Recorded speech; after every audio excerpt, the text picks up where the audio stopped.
You know what they say, necessity is the mother of invention, and war always breeds innovation. I came this way on my run this morning. I've been running every day so far for a month. I'm gonna try and make it an entire year. Anyway, when I came for my run earlier this morning, I was going a lot slower than this.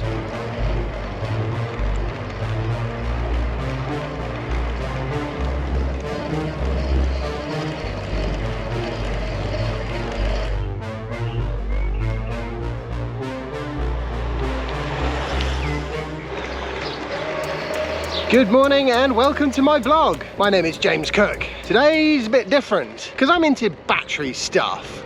But at the same time, like a lot of people, I've been following the situation in Ukraine since the beginning of the year, and I mean, it's such a tragedy, isn't it?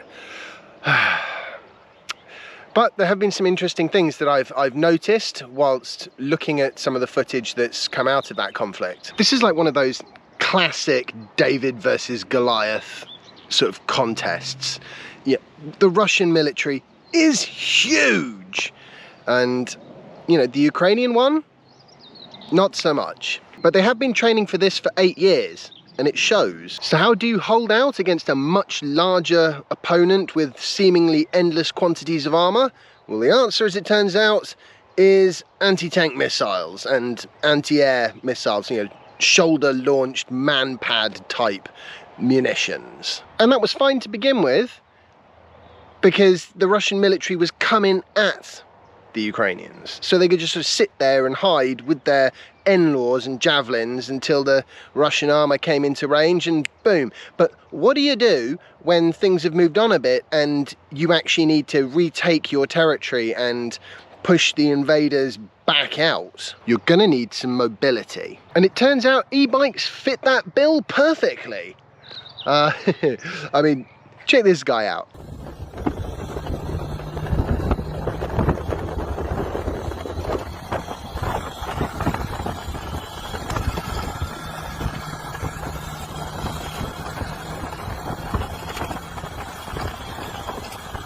I wouldn't want to tangle. I think the Russians are mad, personally. They should go home. Hang on a minute. You see that guy over there?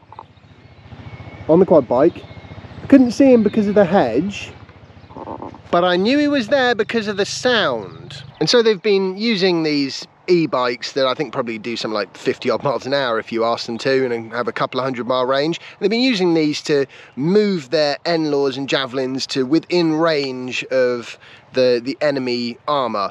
And also I think there've been some sort of sniper teams that have used them as well, because it gives you that enhanced mobility but without standing out, like my friend on the quad bike over there. So in an effort to do basically whatever they can, from the reconnaissance point of view, what's been going on is the Ukrainians have been using drones. Initially commercial drones. They were asking people to send them into the country, like DJI type stuff, which I don't think DJI was too happy with, because if you look at the terms and conditions, it does say not for military use. But like I said, in war, needs must and all that. And then fairly straight away, the Ukrainians started making their own drones, building sort of octocopters that can actually carry a few sort of grenades that they would drop. I think they carry something like 3, most of the ones they've built do, and they literally just drop them. Another thing they've been using these drones for is as an artillery spotter. So they shoot some artillery, they see where the shells land, and then they use a drone to sort of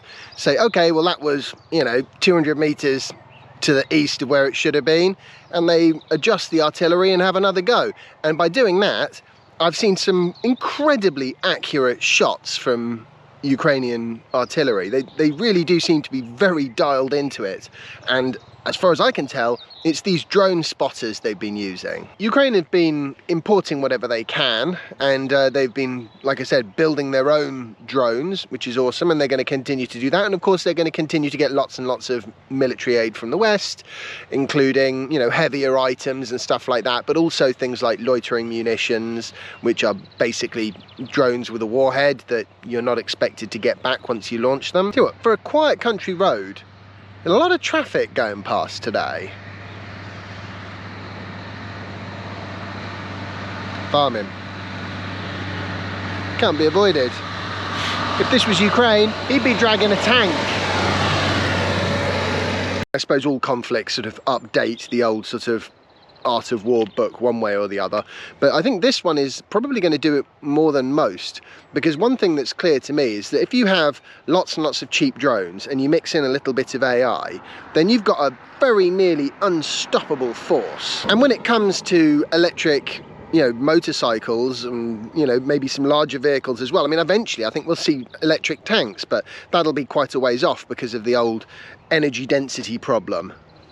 But you know, these things will probably get fixed in time, and there are all sorts of advantages to having it be battery powered. And for one thing, you can throw up a solar farm in a field and charge your stuff up. You don't need a tanker delivery, and that's important. And because of the distributed nature of renewables, I would imagine they are much more resistant to, say, an artillery strike. If I cover that field in solar panels and artillery hits and takes out 25% of them, that's 25% of the power generating capacity gone.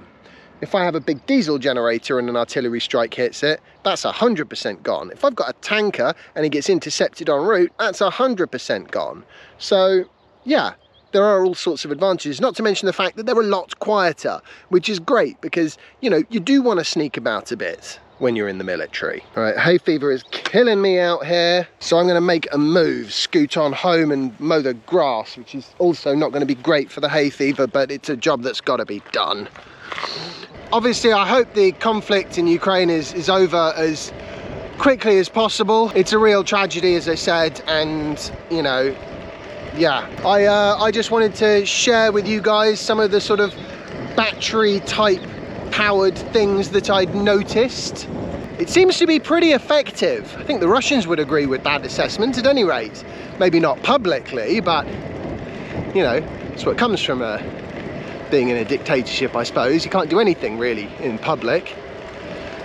Maybe they don't even admit it in private. Maybe that's why they're so rubbish at adapting. Anyway, I've waffled on long enough. I hope you've enjoyed today's video, found it interesting. If you have, remember to leave a like and share it and subscribe if you haven't already. You can follow me on Instagram and Twitter if you don't already. And I'll see you all in the next installment of my vlog. Bye!